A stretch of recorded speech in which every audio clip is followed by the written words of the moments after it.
আজ আপনাদের যে বিষয়টা দেখাবো আশা করি আপনাদের অনেক ভালো লাগবে। শুধু ভালো লাগার মধ্যেই সীমাবদ্ধ থাকবে না, আপনারা রোমাঞ্চিত হবেন। কেননা আমরা যার সঙ্গে দেখা করতে যাচ্ছি, মানুষ সাধারণত তার সঙ্গে দেখা করতে একদমই চায় না, বা দেখা করতে চাইলেও নিরাপদ দূরত্ব বজায় রাখেন। হ্যাঁ, আমরা আজকে এসেছি সিংহ মামার সাথে দেখা করার জন্য।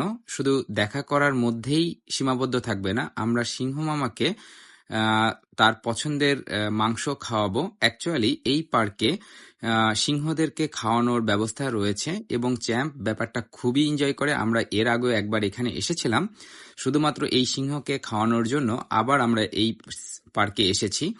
এইখানে 500 ইয়েন দিয়ে, বাংলাদেশি টাকার 400 টাকার একটু বেশি, এই টাকা দিয়ে আপনি 5 পিস গরুর মাংস কিনতে পারবেন, এবং সেটা আপনি এই সিংহ মামাদেরকে খাওয়াতে পারবেন।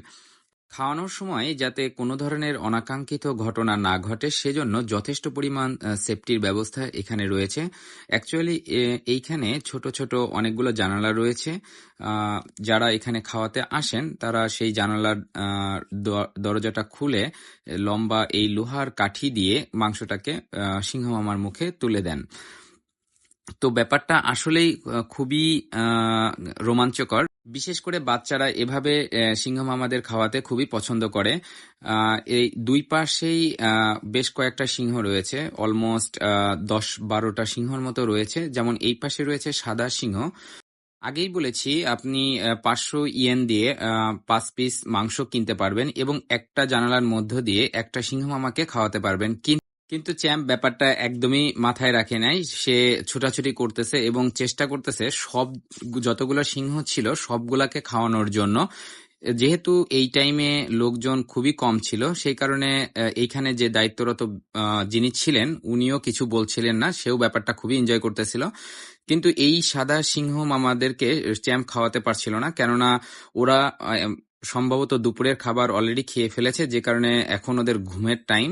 তাই চ্যাম্প চেষ্টা করে ওদেরকে খাওয়াতে পারলো না। তাই সে আবার ফিরে এসেছে প্রথম সিংহের কাছে। যে এখানে অবশ্য দুইটা সিংহ আছে, তবে একটা সিংহ খুবই বড় এবং দেখতে খুবই ভয়ঙ্কর। চ্যাম্প প্রথমে যে সিংহটাকে মাংস দিয়েছিল, ওই সিংহটাকে আবার আর এক টুকরা মাংস দিবে, আমার কাছে সেটাই মনে হচ্ছে, এবং সে সেটাই করলো।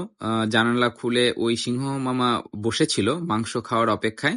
কিন্তু এই খাওয়ানোর পূর্বে চ্যাম্প আবার ওই দায়িত্বরত ব্যক্তিকে জিজ্ঞেস করলো যে এইখানে খাওয়াতে গিয়ে কি কোনো ধরনের সমস্যা হবে কিনা। আসলে চ্যাম্প নিজেও এনশিওর হতে চাচ্ছিল যে কোনো রকম বিপদ আপদ ঘটে কিনা। তবে আল্লাহর রহমতে কোনো ধরনের বিপদ আপদ ছাড়াই চ্যাম্প তার প্রিয় সিংহ মামাদেরকে খাওয়াতে সক্ষম হয়েছিল। তবে আসলেই ব্যাপারটা খুবই ইন্টারেস্টিং, এবং আমি যেদিন প্রথম দেখেছিলাম আমি নিজেও অভিভূত হয়েছিলাম ব্যাপারটা দেখে, কেননা এর আগে আমার এই ধরনের অভিজ্ঞতা ছিল না। যে কারণে বাসা থেকে অনেক দূর হইলেও আমি আর চ্যাম্প আবার গিয়েছিলাম এই চিড়িয়াখানাতে, শুধুমাত্র এই সিংহকে খাওয়ানোর উদ্দেশ্য নিয়ে। তবে এই চিড়িয়াখানাতে আরো অনেক সুন্দর সুন্দর জিনিস আছে দেখার মতো। তো আগামী ভিডিওগুলোতে ইনশাল্লাহ দেখানোর চেষ্টা করব।